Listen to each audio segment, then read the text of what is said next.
Good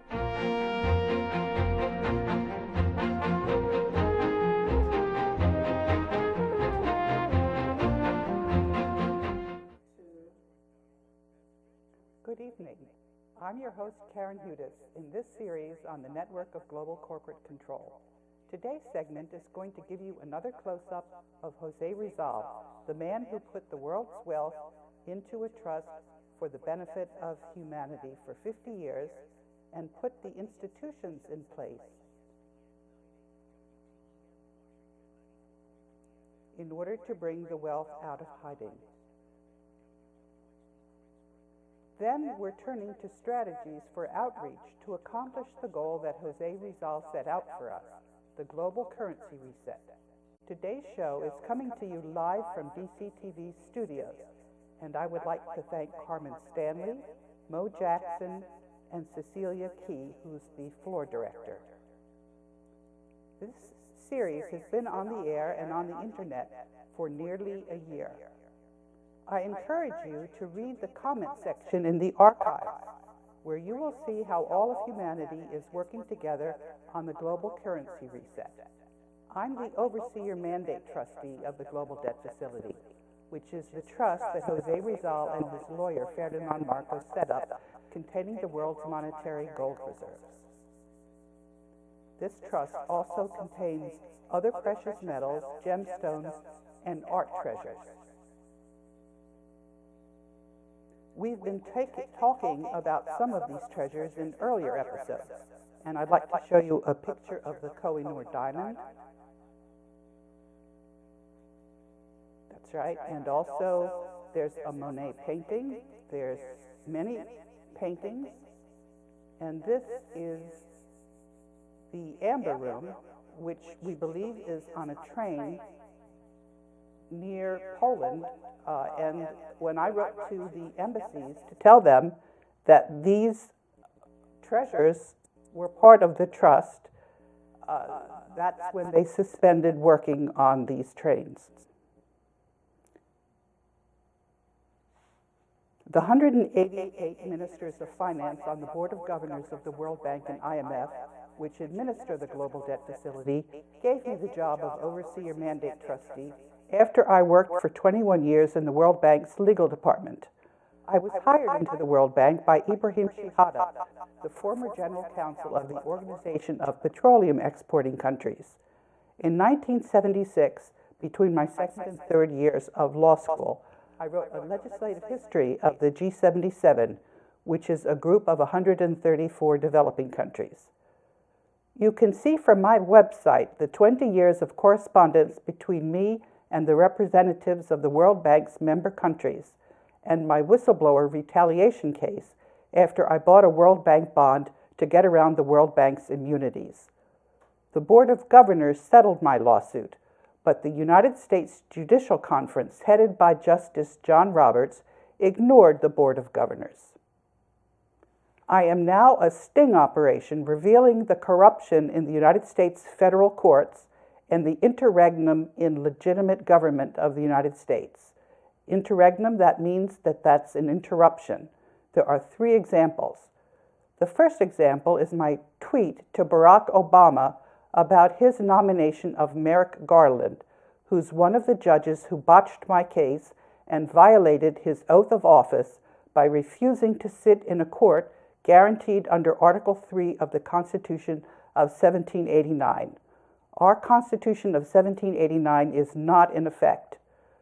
Justice Scalia met with an untimely death 3 days after I tweeted his picture asking about the federal courts and the rest of the legal profession. Justice Scalia is on record supporting an Article 5 convention to limit the federal government's illegal usurpation of power.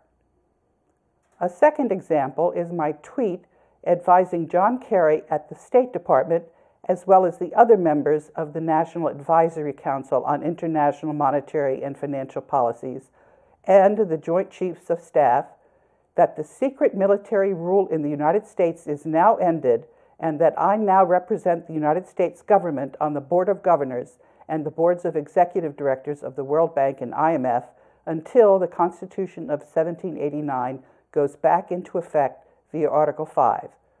And the third example is my advice to the 50 governors facing a common law grand jury from the National Liberty Alliance.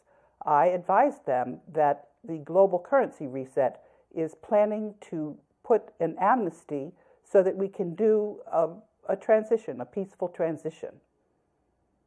And I will speak at the end of this segment about some of the details on the three examples of how the United States government is not following the Constitution. In particular, I went to a meeting of the American Society of International Law on Saturday and met with a number of lawyers and asked them about the illegality that is being facilitated by the entire legal profession. Now let's talk about Jose Rizal. Jose Rizal is the hero in the Philippines who knew very well what we are up against today because he was fighting those very same forces. The network of global corporate control is a big conglomerate that owns and controls many companies on the capital markets and issues the world's paper currencies. Three mathematicians at the Federal Institute of Technology, Vitali, Glatfelder, and Battiston, proved the existence of the network of global corporate control by looking at who owned the 43,000 companies traded on the world's capital markets. And they found that the same directors were appointed to the boards and that the network of global corporate control had done this to exercise control. Jose Rizal was an exceptionally gifted person. His family was also exceptional. His parents were both well educated. His father, Francisco Mercado Rizal, studied Latin and philosophy at the College of San Jose in Manila, and his mother, Doña Teodora Alonso Realonda, was educated at the College of Santa Rosa. Jose's brother Paciano, who was 10 years older than Jose, shielded young Jose from the cruel Spanish friars. Young Jose was homeschooled. Paciano helped Jose to study in Europe after Jose had received his Bachelor of Arts at the Ateneo de Manila and his medical degree at the age of 21 from the University of Santo Tomas. Jose Rizal was a polymath. A polymath is defined as a person whose expertise spans a significant number of different subject areas. Such a person is known to draw on complex bodies of knowledge to solve specific problems. We also know from Jose Rizal's diary and his two novels that he was psychic. 13 years before he faced the firing squad, Jose Rizal wrote that he dreamt that he almost died. Rizal's biographer Coates wrote, quote, "The prescience of Rizal, in which dreams contributed only a small part, was extraordinary, verging on the psychic. In his novels, there are numerous scenes describing incidents which, long after the books were published, and heaven knows with no volition on his part, actually took place in strangely similar conditions in his own life. In some cases, the resemblance between the fictional scene and the subsequent actual event is so close that in memory one is apt to confuse the two. I can think of nothing else quite like this in literature." And that's the end of the quote from Coates. Jose Rizal was fluent in 22 languages, learning the last 3 languages when he was in exile in a remote island in the Philippines called Dapitan, where he established a school. And we can see a picture of the geography of the Philippines, if you can get that up. The priests threatened excommunication to any family who allowed their son to continue under Dr. Rizal's lessons. When all was said and done, the church reduced his following to 12 disciples, wishing to continue their teachings from the master for a period of 3 years. One of the disciples, a Muslim, later became a Datu. Datu is the title for chiefs, sovereign princes, and monarchs in the Visayas and Mindanao regions of the Philippines. Another disciple, Jose Asinero, who was with Rizal throughout the life of the school, became governor of Zamboanga. When Americans took over the Philippines in 1898, government officials were surprised to find a number of young men who could speak and write in English fluently. They were a valuable resource to the American government in later years. There's eyewitness testimony of the events that morning of the execution, which confirm biographic accounts of changes to regular firing squad protocols on the morning of December 30, 1896.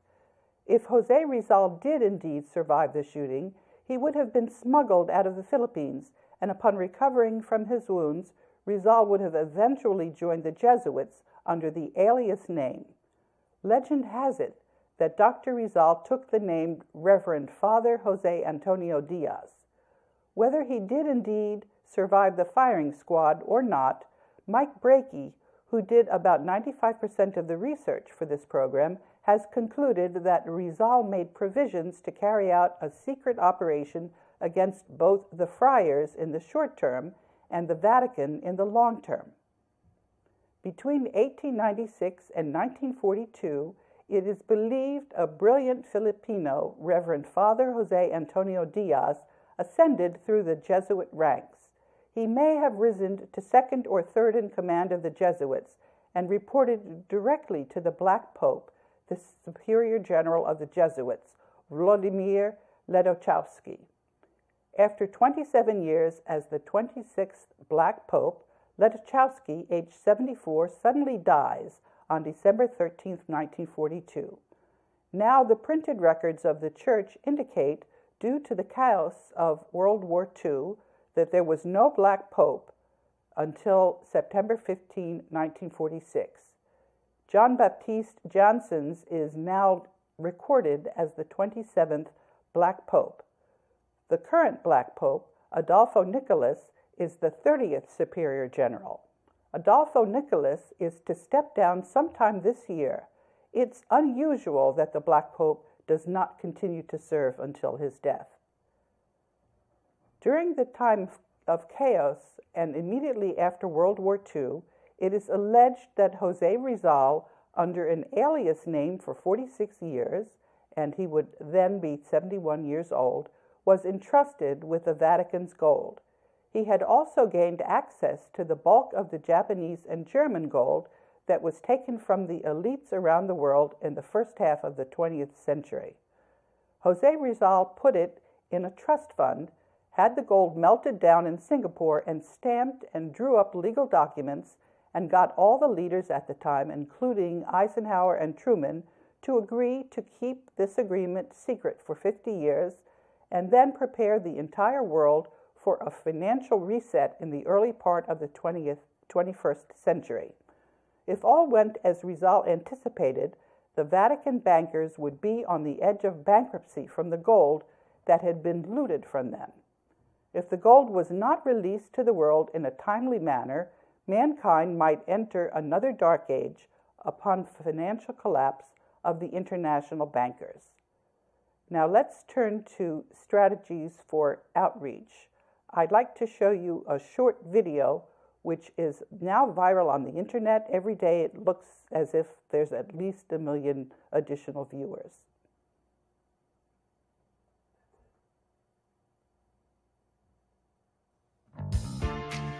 Lebt auf großem Fuß, der Boss vom Bosporus. Ein protziger Bau mit 1000 Zimmern, errichtet ohne Baugenehmigung in einem Naturschutzgebiet. Bei Pressefreiheit kriegt er einen Hals, drum braucht er viele Schals.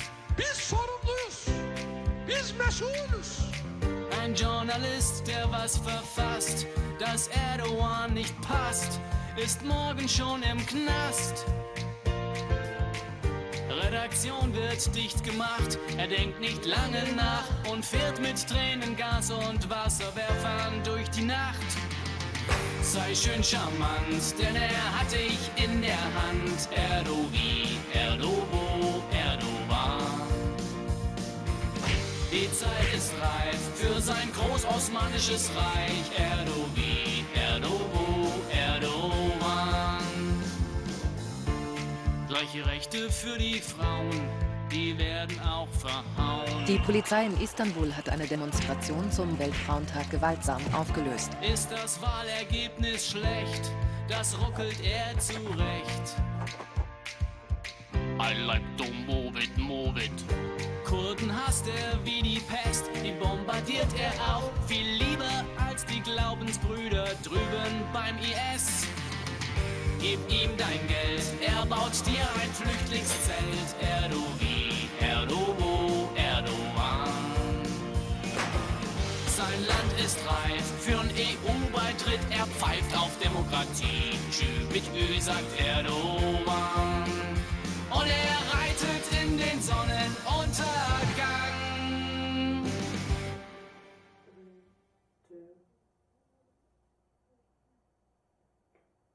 This is a very powerful video, and you can see that it's going to be extremely difficult for Angela Merkel to defend her policy, not only vis-a-vis Turkey, but also vis-a-vis ISIS.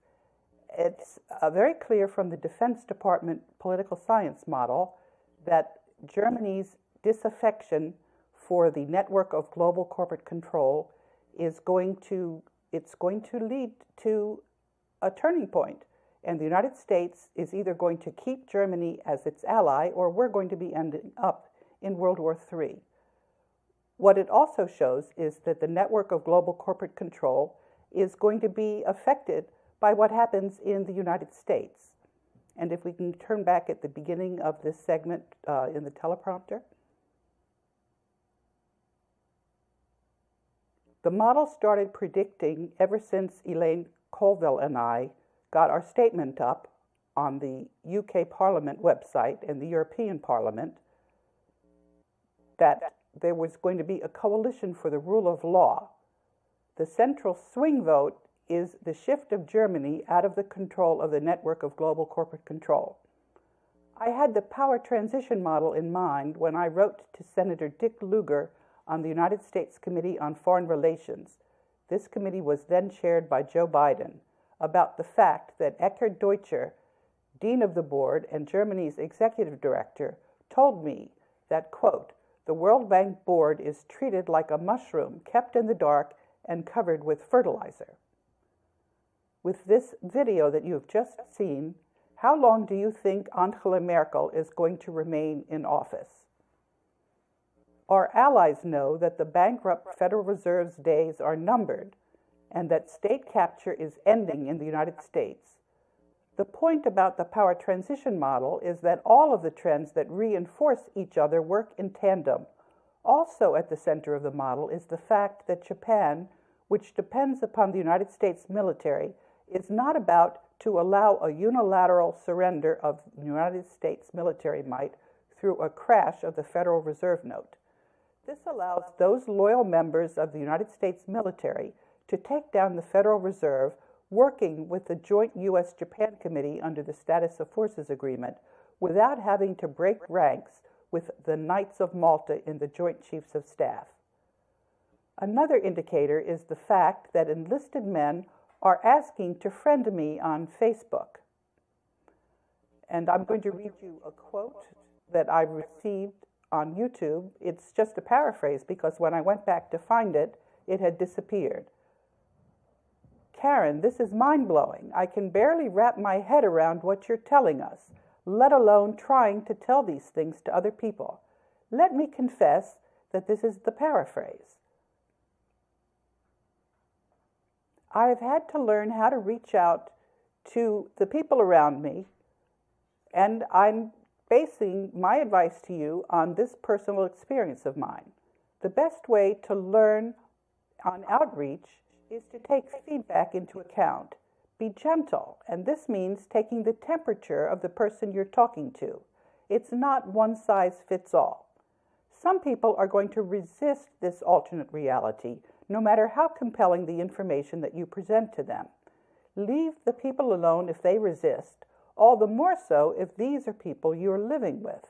Find like-minded people to talk to. The ratio of people who are receptive to people who are closed is about 1 to 10. This is also roughly the proportion of people who are less susceptible to advanced military mind control technologies. It's quite an encouraging development that there's more information becoming available about these technologies, and the interest is also spreading. So, as far as outreach goes, less is more. Remember, an incoming tide raises all boats, and that is what the power transition model, which predicts how coalitions of shared interests form, also tells us with 90 to 95% accuracy. Now, let me tell you about a meeting that I went to of lawyers this past Saturday. You will recall about 6 months ago, I went to the International Law Association meeting in New York and tried to talk to the lawyers there. It's their profession, after all, about what was going on in the courts and the lack of rule of law and lack of ethics. And I was flabbergasted because I couldn't engage in a technical discussion about whether the United States Constitution of 1789 is in effect. And so that was in November. At the end of that meeting, I was just, it was a huge disappointment for me. I had expected that there was more ethics in the legal profession, but I realized you have to take it as it is.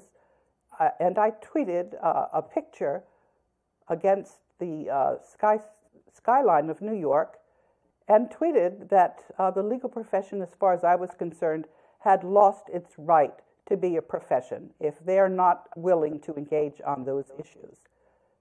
It was an eye-opening moment. It was an aha moment. And what was interesting to me several months afterwards was when I went back to look at that tweet, it had been scrubbed from the Twitter account. But I had mentioned this on a DC TV program, and I had the proof that I had actually tweeted this. So in Saturday's meeting, I went back to these lawyers. They read those tweets.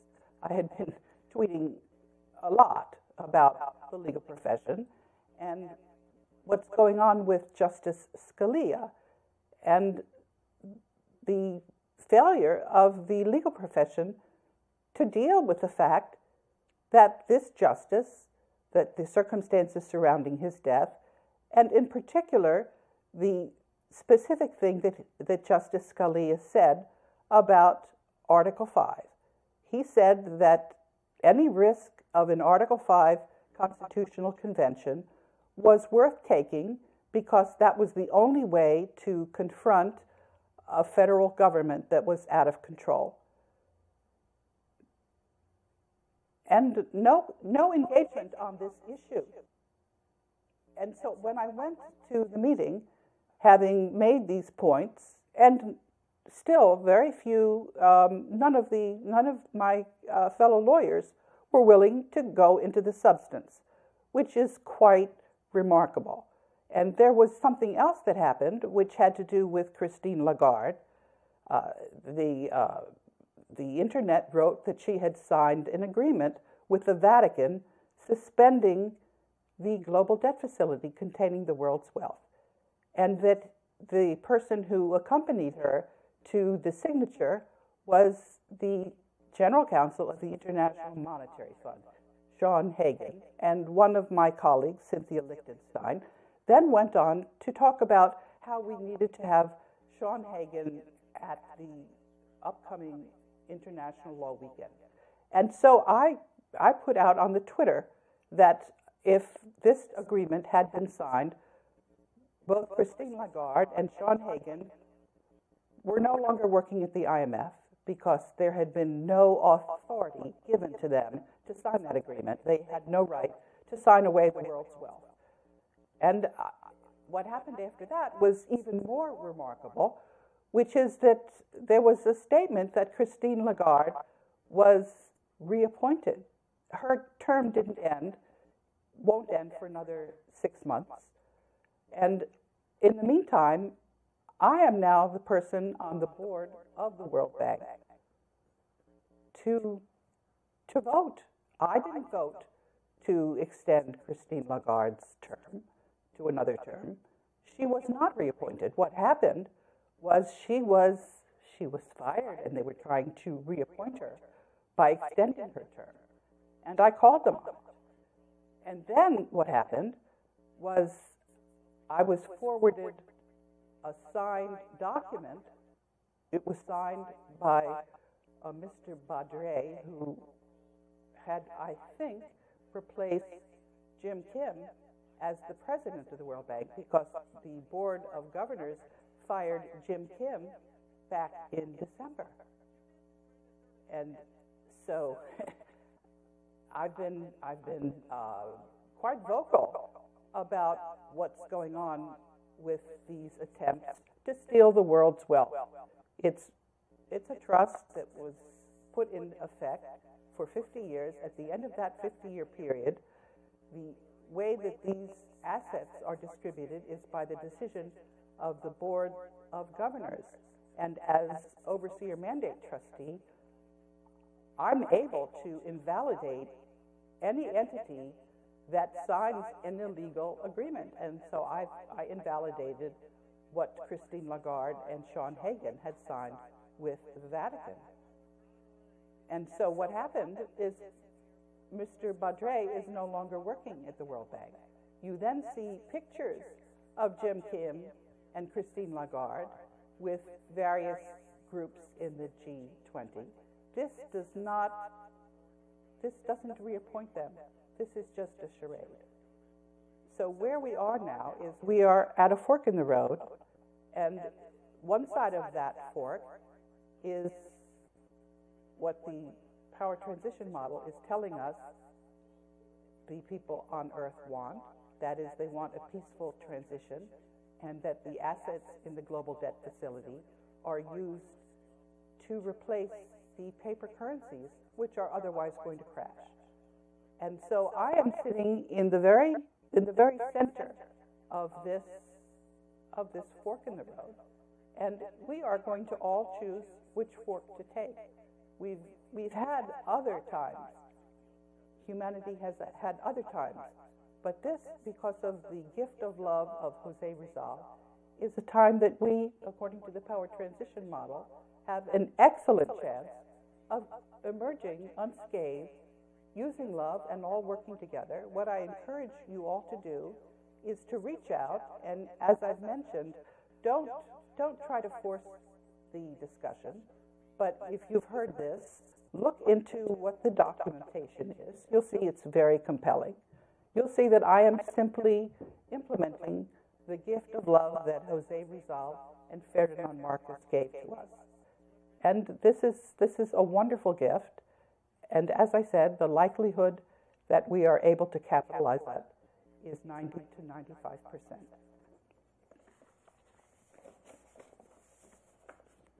Thank you for listening to another segment of the Network of Global Corporate Control. We've been talking about Jose Rizal, the polymath who experienced firsthand the ills of Spanish colonial rule and then went to the Vatican under the pseudonym Father Jose Antonio Diaz.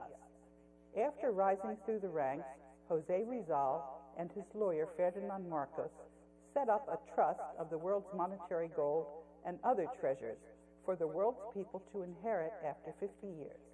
Well, the 50 years is now up, and we're all learning how to work together to receive our inheritance. Until next week, I'm your host, Karen Udis.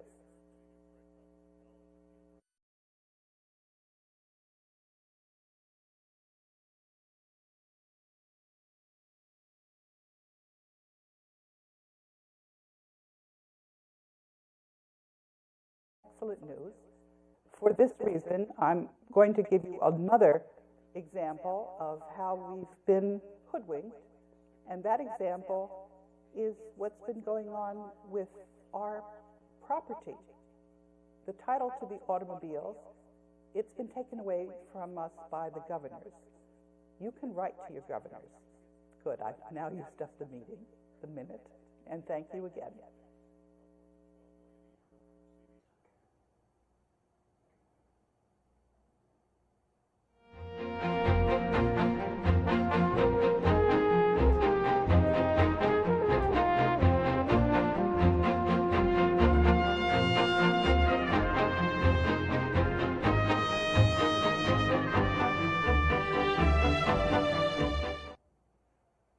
I have